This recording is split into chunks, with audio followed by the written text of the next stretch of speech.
La verdad, no quería hacer este video, porque hablar de una guerra en números suena frío, distante, casi inhumano. Pero después entendí algo muy importante. Hay cosas que solo se pueden entender cuando las vemos en escala. Y esta guerra es demasiado grande para entenderla de otra forma. La guerra no comenzó en 2022, empezó mucho antes, en 2014. Cuando Rusia anexó a Crimea a su territorio y luego comenzó un conflicto armado en el este de Ucrania. Pero el 24 de febrero del 2022 todo cambió. Lo que era un conflicto contenido se convirtió en una invasión total.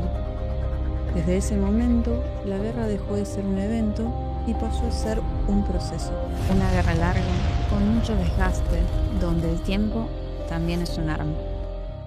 Este no es un video sobre política, es un intento de entender la guerra desde otro lugar, a través de los números, porque los números no cuentan historias, pero sí revelan algo más inquietante, la magnitud de lo que está pasando. Más de 15.000 civiles muertos y más de 40.000 han resultado heridos. Y eso es solo lo que se puede confirmar hasta ahora, porque hay lugares donde ni siquiera se pueden contar. En el frente de batalla, por ejemplo, las cifras son más difíciles de constatar.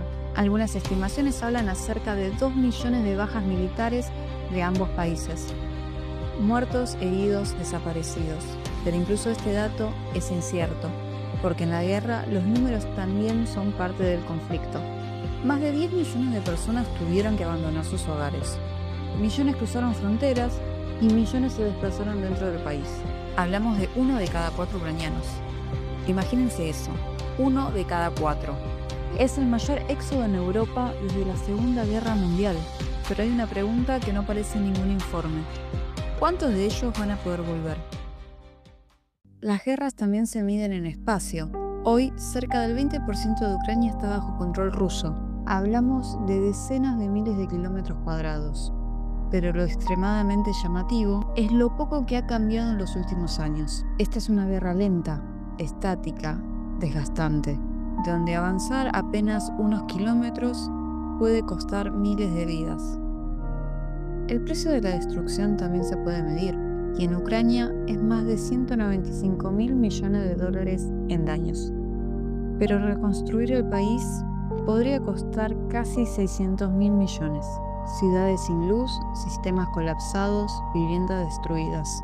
Sin embargo, hay algo que no se puede calcular tan fácilmente, porque una economía se puede reconstruir, pero una sociedad, ¿cuánto cuesta reconstruir una vida? Hay una parte de esta guerra que no vemos. Más de 140.000 kilómetros cuadrados están contaminados con minas. Eso significa que incluso si la guerra terminara hoy, el peligro seguiría ahí, durante años, incluso décadas. También hay miles de niños que fueron trasladados fuera del país. Historias que no entran bien en los gráficos, pero que son parte del mismo conflicto, porque no todo en la guerra se ve y la guerra no termina cuando dejan de disparar. Los números tienen algo extraño. Nos ayudan a entender, pero también nos protegen, porque es más fácil pensar en millones que en una sola persona. Es más fácil ver estadísticas que imaginar una vida. Quizás por eso hacemos esto, porque es la única forma de acercarnos sin rompernos del todo. Pero también corremos el riesgo de volver la guerra abstracta, lejana, casi irreal. Esta guerra no es solo sobre Ucrania, es sobre cómo se libran las guerras en el siglo XXI. Más largas, más tecnológicas, más difusas. Es sobre el mundo que viene y sobre lo que estamos dispuestos a aceptar como normal. Es una guerra que redefine equilibrios económicos, políticos y militares. Al final, los números nos brindan una ilusión de comprensión, pero hay cosas que no se pueden reducir a cifras porque detrás de cada número hay una historia que nunca vamos a conocer. Y quizás esa sea la parte más importante de todo esto, lo que no aparece en ningún informe.